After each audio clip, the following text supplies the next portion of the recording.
দেখো, এবার অঙ্ক করব সংক্ষিপ্ত 22 দাগের অঙ্ক। এটা হচ্ছে চ্যাপ্টার 2 সরল সুদ কষা। কষে দেখি 2-এর 22-এর এই পুরো অঙ্কগুলো করব খুব সহজ নিয়মে। দেখো, প্রথম অঙ্ক বলেছে যে কোনো মূলধন বার্ষিক 6.1% সরল সুদের হারে কত বছরে দ্বিগুণ হবে। বলেছে কোনো মূলধন দেওয়া আছে 6.1% সরল সুদের হারে কত বছরে দ্বিগুণ হবে। দেখি ওই অঙ্কটাকে, 22-এর 1 দাগ। তো প্রথমে ধরি 6.1/4 আছে, তো ওটাকে লিখতে পারি 25/4% সরল সুদের হারে পি টাকা টি বছরে দ্বিগুণ হবে।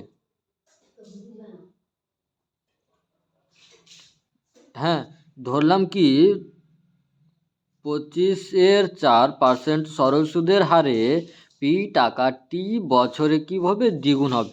তাহলে এবার শর্তে লিখতে পারি আই প্লাস পি সমান 2p। হ্যাঁ, তো আমরা একটা সূত্র জানি, এই সূত্রটা কি জানি, আই সমান জানি P T R by 100।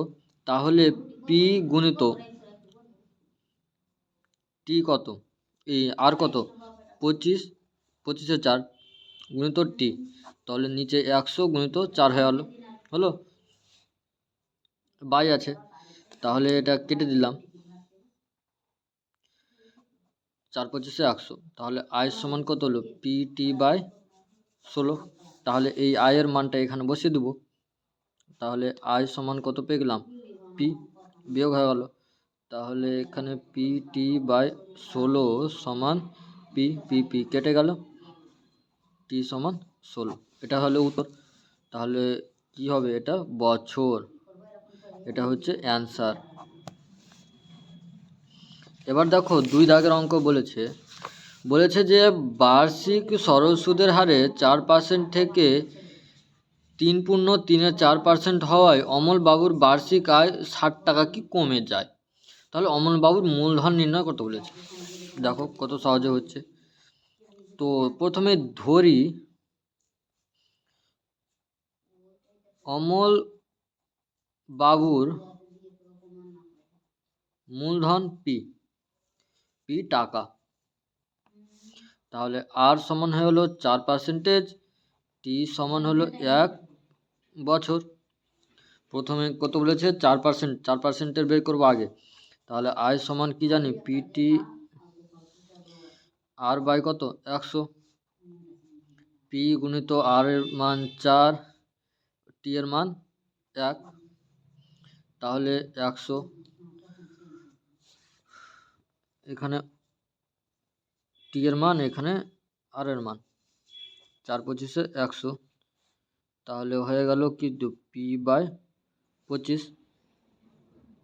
I সমান পি বাই 25 পেয়ে গেলাম, এটা প্রথম পেলাম। এবার দ্বিতীয় বের করবো আবার দিয়ে, আবার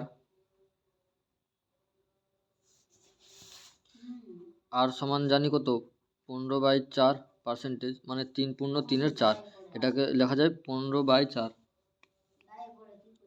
টি সমান 1 বছর। আর আসল পি টাকা, এটা কি ধরি, তাহলে আয় সমান কি তো পাবো পি গুণিত 15 গুণিত 1 বছর। তাহলে 100 গুণিত 4, তো 5 দিয়ে 3×5 = 15, 5 দিয়ে কাটবো তো 20 হয়ে গেল। তাহলে 3p/80 হয়ে গেল, এটা 3p/80 হলো। এবার কি বলেছে, প্রশ্নে বলেছে যে 4% থেকে 3.3/4 হওয়ায় কি 60 টাকা কমে যায়। তাহলে শর্তানুসারে কি পাবো, তাহলে এবার লিখে দেবো শর্তে কত হচ্ছে, প্রথমটা থেকে এটা বিয়োগ 25p/25 - 3p/80 সমান 60 টাকা। এটা থেকে এটা যদি কমছে তখন কি 60 টাকা বিয়োগ হচ্ছে। যদি বলছে যে 60 টাকা বেশি পায় তাহলে যোগ করে দিতাম। তো বা লসাগু 400 হয়ে গেল। তো এখানে থাকছে 16p বিয়োগ 15p সমান 60, বা এখানে থাকছে কি পি থাকছে, আর এটা গুণ করলাম, তাহলে পি সমান পেয়ে গেলাম 4×6 = 24, আর এদিকে 3টা শূন্য বসে গেল, এত টাকা। এটাই হচ্ছে উত্তর। আসল পেয়ে গেলাম কত, একক, দশক, শতক, হাজার, 24,000 টাকা আসল পেয়ে গেলাম। অমল বাবুর মূলধন পেয়ে গেলাম। অমল বাবুর মূলধন কত, 24,000 টাকা। এবার দেখো 3 দাগের অঙ্ক বলছে শতকরা বার্ষিক সরল সুদের হার কত হলে কোনো টাকার 4 বছরের সুদ আসলের 8/25 সুদ আসলের বলেছে এর এত 8/25 অংশ হবে তা নির্ণয় করি। বলে কত টাকা ও কত হার, আর বের করতে বলেছে হার। 3 দাগের অঙ্ক। তো আমরা প্রথমে কি জানি, পি ধরে নেব x টাকা ধরে নিলাম, এটা কি ধরি, আসল x টাকা ধরে নিলাম। টি বলেছে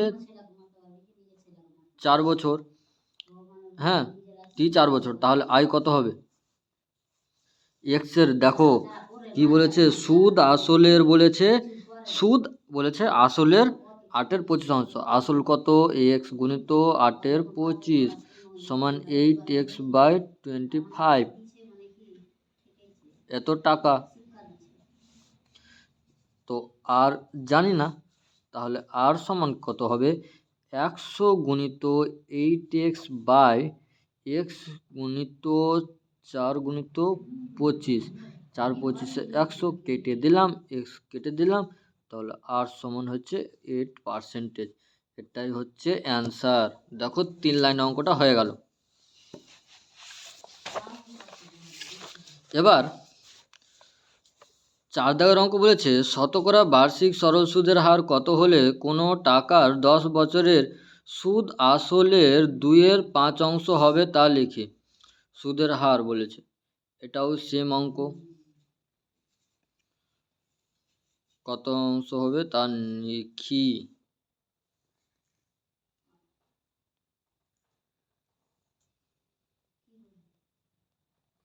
বলছে বার্ষিক শতকরা সুদের হার কত হলে কোনো টাকা 10 বছরের সুদ সুদ সুদ আসলের বলেছে 2/5 অংশ, আর এর আগের অঙ্ক বলছে সুদ আসলের বলেছে, এখানে সুদ, এখানে বলেছে সুদ আসলের 2/5 অংশ। এটা একটু পড়তে হবে, এখানে একটু নোটিস করার বিষয় রয়েছে। তাহলে 4 দাগের অঙ্কটা করছি, ভালোভাবে দেখে নাও। তাহলে ধরে নেব সুদ আসল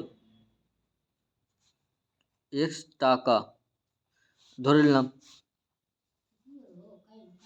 তাহলে 10 বছরের সুদ কত হবে, x গুণিত 2/5 সমান 2x/5 হয়ে গেল। এবার আসল কত হবে, আসল হবে x বিয়োগ করে দেবো, সুদ আসল এটা, x থেকে বিয়োগ করলে 2x/5 তো সমান হলো 3x/5 হয়ে গেল।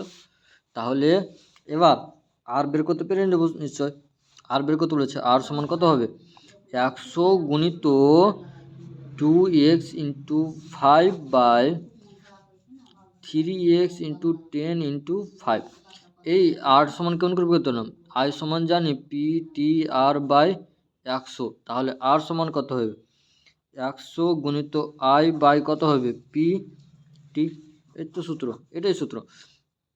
এটা কেটে দিলাম, এটা কেটে দিলাম, এটা কেটে দিলাম, থাকছে কত, 20 থাকছে, 20/3% আর সমান, তো এটাই হচ্ছে অ্যান্সার। হ্যাঁ এবার দেখো লাস্ট অঙ্ক বলেছে বার্ষিক 5% সরল সুদের হারে কত টাকার মাসিক সুদ 1 টাকা তা নির্ণয় করি। বলছে বার্ষিক 5% সরল সুদের হারে কত টাকার মাসিক সুদ 1 টাকা তা নির্ণয় করতে বলেছে।